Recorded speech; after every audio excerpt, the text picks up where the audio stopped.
The Blue Rafflesia, part number 31.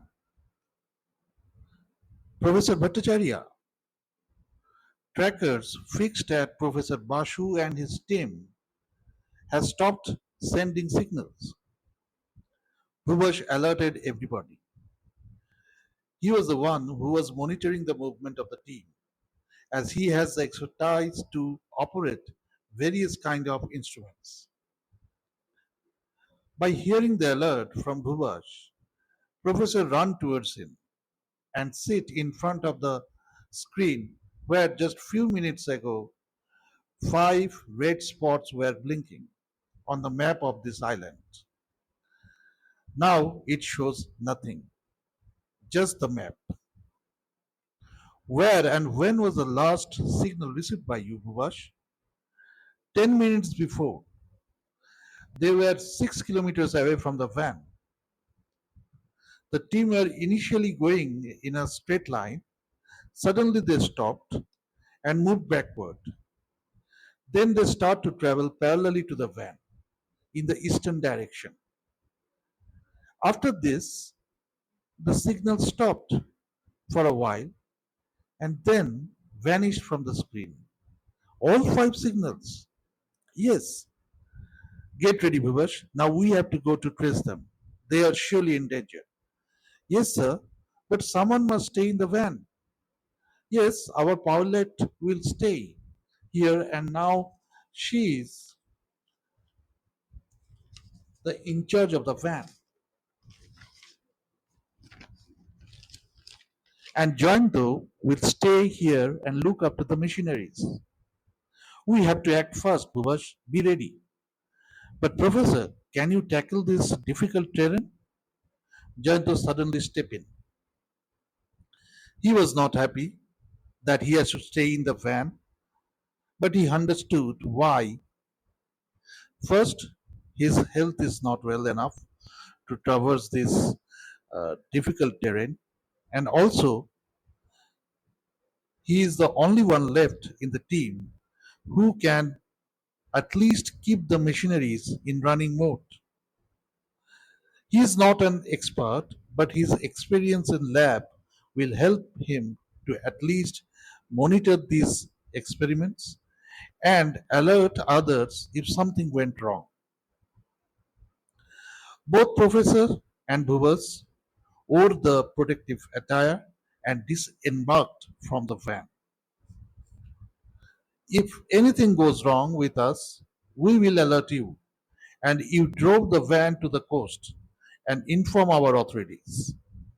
The pilot shake her head affirmatively. Then, when the team goes away among the deep lush jungle, she stand up from her driving seat and enter the van from the front side.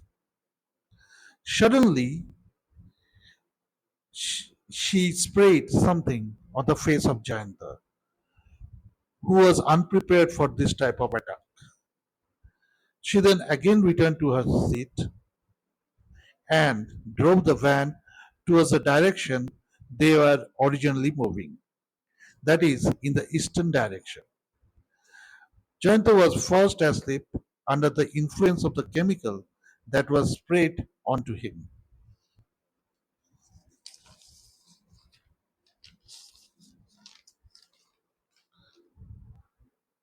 The van come into the front of a waterfall. The waterfall is situated deep inside the forest of the island. All around the waterfall is lush green pine forests, and the waterfall is flowing to the only river that flows throughout the island. This river cannot be seen from the outside world, but it is the only source of water, or rather, I will say fresh water, for the jungle inhabitants. The waterfall is deep inside the jungle around the central point of the island. She disembarked from her van and moved towards the waterfall. With her hand, she tried to search for something in the fern bush situated just in front of the waterfall. On the stream created due to this fall. There she hit something, and result of that, the waterfall stopped flowing.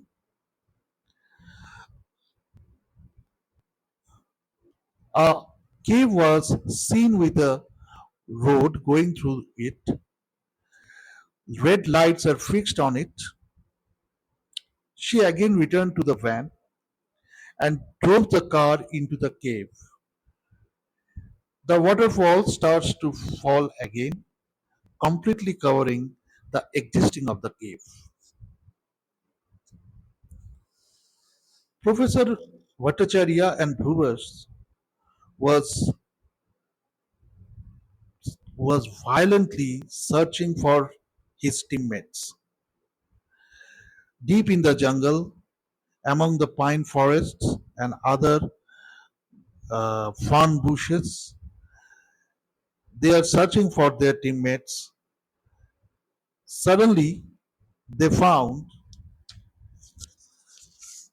suddenly they found something which startled them. An area is burned by something, and that area is covered with ashes, which is quite rare and certainly impossible scene in a jungle like this. This jungle is not inhabited by the modern human being. So, this fire, which is certainly created by the explosion of a bomb, is not the work of the local inhabitants or the Sentinelist tribe. Then who have done it? Whether someone else or any other group of people is here from the modern world of uh, recent years, because the local inhabitants are the Sentinelist tribe. They are still living in the ancient time. They do not wear modern clothes. They do not know how to operate modern instruments. They still now burn or try to create fire with stones. They till now hunt animals with logs fixed with stone, just like the Stone Age uh, human being, or rather, I will say the Stone Age people. So these people are still in the Stone Age. They are not in the modern age. Then, however or how this type of explosion was created deep inside the jungle? Professor Bhattacharya was very worried.